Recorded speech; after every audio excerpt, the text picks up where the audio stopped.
Meherpur general হাসপাতালে dengue পরিস্থিতির উন্নতি হয়েছে। গেল ২৪ ঘন্টায় হাসপাতালটিতে কোনো রোগী ভর্তি হয়নি। দর্শক, এই বিষয় নিয়ে আরো বিস্তারিত খবরাখবর জানাতে আমাদের সাথে সরাসরি যুক্ত হচ্ছেন সহকর্মী রাশেদুজ্জামান। রাশেদ,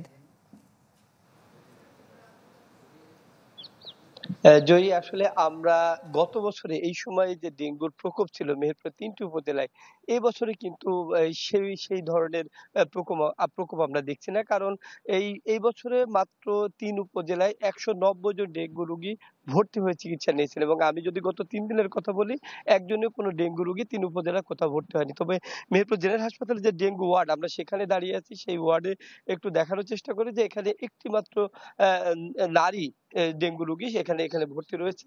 তাছাড়া এখন পর্যন্ত কোনো রোগী ভর্তি হয় নাই। যেটা আ গতবারে আমরা দেখেছি যে বর্ষার পরপরই প্রচুর রোগী আক্রান্ত হয়েছিল, এবং কয়েকটা ডেঙ্গুর যে লাভা যেটি বলা যায়, বিশেষ করে গাংনী উপজেলায় সেটা একটা হটস্পট ছিল, এবং সেখানে কিন্তু এবার গাংনীতে প্রথম দিকে কিছু রোগী ডেঙ্গুর পাওয়া গিয়েছিল। এখন কিন্তু একেবারেই নেই বলতে গেলে চলে।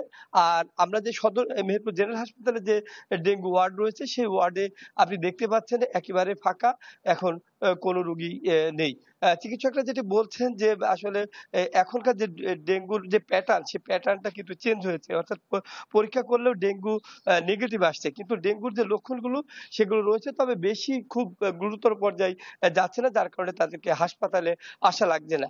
কিছু ক্ষেত্রে প্লাটিলেট কমে যাচ্ছে। সেক্ষেত্রে ৮০,০০০ বা ৭০,০০০ এর নিচে রোগী এবার খুব একটা দেখা যাচ্ছে না। আমরা গতবার যেটি দেখেছিলাম যে প্লাটিলেট কমতে ২০ থেকে ২৫,০০০ এবং কি ১৫,০০০ এ নেমে এসেছিল। তাদেরকে মেহেরপুর জেনারেল হাসপাতাল থেকে ঢাকার বিভিন্ন হাসপাতালে রেফার করা হচ্ছিল। কিন্তু এবার একেবারে সেই ধরনের রোগী পাওয়া যায়নি বললেই চলে। চিকিৎসকরা বলছেন, যদি কেউ জ্বর, একটানা ৩ দিন বা ৪ দিন জ্বর অনুভূত হয়, অবশ্যই ডেঙ্গু টেস্ট করান, এবং ডেঙ্গু টেস্ট করে সরাসরি হাসপাতালে চলে আসতে, এবং বিশেষজ্ঞ চিকিৎসক যারা রয়েছেন তাদের শরণাপন্ন হতে। কারণ যেহেতু ডেঙ্গুর প্যাটার্নটা এবার ভিন্ন, ডেঙ্গু শনাক্ত করা কঠিন হয়ে পড়ছে। যারা সেক্ষেত্রে গ্রামের যারা পল্লী চিকিৎসক রয়েছে বা গ্রাম্য ডাক্তার যারা রয়েছে, তাদের কাছে গিয়ে চিকিৎসা না নিয়ে একেবারে মেহেরপুর জেনারেল হাসপাতালে অথবা নিকটস্থ উপজেলা হাসপাতালগুলোতে রোগীদের আসার জন্য আহ্বান জানাচ্ছে। এতে তারা দ্রুত সুস্থ হয়ে বাড়ি ফিরতে পারবে বলে চিকিৎসকরা বলছেন। তো এই ছিল মেহেরপুর ডেঙ্গু পরিস্থিতির সর্বশেষ পরিস্থিতি। জয়ী, রাশেদুজ্জামান, ধন্যবাদ আপনাকে।